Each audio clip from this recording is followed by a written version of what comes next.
Actually, Alhamdulillah for everything. It's been সিরিজের শেষ টি-20 ম্যাচে ওয়েস্ট ইন্ডিজের বিপক্ষে আগে টস জিতে ব্যাট করতে নেমে পারভেজ হোসেন ইমন, মেহেদী হাসান মিরাজ এবং জাকের আলীর অবিশ্বাস্য ব্যাটিং তাণ্ডবে ২০ ওভারে ৭ উইকেট হারিয়ে ১৮৯ রান তুলে বাংলাদেশ।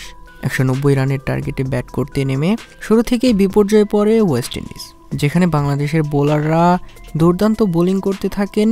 নিয়মিত বিরতিতে উইকেট হারাতে হারাতে এক পর্যায়ে অল আউট হয়ে যায় ওয়েস্ট ইন্ডিজ। ১৬.৪ ওভারে ১০৯ রানে অল আউট হয়ে যায় ওয়েস্ট ইন্ডিজ।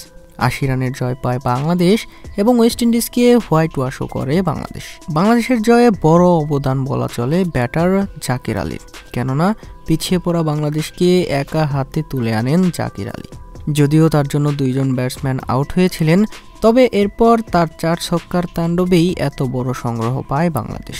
৭২ রানের অপরাজিত ইনিংস খেলার পর ম্যাচ শেষে ম্যাচ সেরার পুরস্কারটা ওঠে জাকেরের হাতেই। আর সে সময় উপস্থাপকের প্রশ্নের জবাবে জাকের আলী বলেন, শুরুতেই সবকিছুর জন্য আলহামদুলিল্লাহ। এই সিরিজটা আমার জন্য দুর্দান্ত এক সিরিজ, কেননা টেস্ট, ওয়ানডে এবং টি-20 সবগুলোতেই আমি দুর্দান্ত পারফর্ম করেছি এবং টি-20 সিরিজের শেষ ম্যাচে এই দুর্দান্ত ইনিংস খেলতে পেরে খুবই ভালো লাগছে।